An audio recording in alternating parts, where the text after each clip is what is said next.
नमस्कार। आज मलाई अलिकति केही कुरा गर्ने मन लाग्यो र म रामदत्त भट्ट र मेरो पेसा चाहिँ म जीवन बिमा कर्मी हो।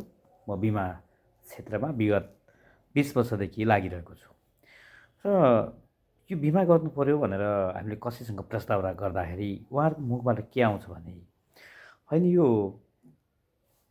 आफू नहुन्जेल अर्थात् मृत्युपछि प्राप्त गर्ने पैसाको के काम भनेर उहाँले धेरै जसोले ठाडै अस्वीकार गर्नुहुन्छ र कसैले त के पनि भन्नुहुन्छ भने, होइन बरु बिमा गर्नुभन्दा त म त्यहाँ भएको ऋण घटाउँछु। कसैले के भन्नुहुन्छ भने म ब्याङ्कमा इन्भेस्ट गर्छु, कसैले सहकारीमा इन्भेस्ट गर्छु, कसैले जग्गा किन्छु, कसैले सुन किन्छु, होइन XYZ आदि इत्यादि कुरा गर्छन्। तर खै उहाँहरूले नबुझेको हो कि हामी बिमा कर्मीहरूले उहाँहरूलाई नबुझाउन सक्नुभएको हो, त्यो समयले बताउँछ। तर खास गरिकन कुरा के हो भन्दाखेरि बिमा भनेको यति हल्लुको कुरा होइन है साथीहरू। तपाईँ भए पो ऋण तिर्नुहुन्छ, तपाईँको ज्यानमा सन्चो भए पो तपाईँ सम्पत्ति जोगाउनु होला।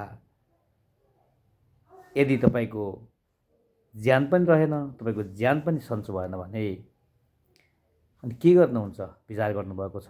तपाईँमाथि कति जिम्मेवारी छ? तपाईँको काम के हो? तपाईँसँग आश्रित भनेको तपाईँको फ्यामिली छ, तपाईँको आफन्त छन्, ब्याङ्कबाट लिएको ऋण छ, आदि इत्यादि धेरै कुराहरू छ। र यदि तपाईँले जीवन बिमा गर्नुभएको छ भने त्यसको बोझ बिमा कम्पनीले बोक्छ हो साथीहरू, यहाँहरूले होइन।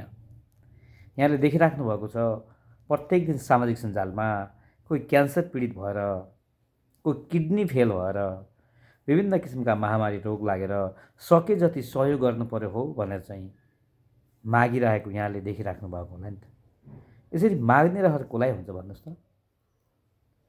कथम कदाचित तपाईँ हामी पनि भोलि यस्तो अवस्था आयो भने सम्झिनुहोस् त के होला साथीहरू। यसले गर्दाखेरि दायाँ बायाँ केही नसोचिकन कतिसम्मको गर्न सकिन्छ, तपाईँको आय स्रोतले भ्याउनेसम्मको निरन्तर किस्ता तिर्न सक्नेसम्मको बिमा भोलि होइन आजै गरौँ, आज होइन अहिले नै गरौँ। हस्, धन्यवाद।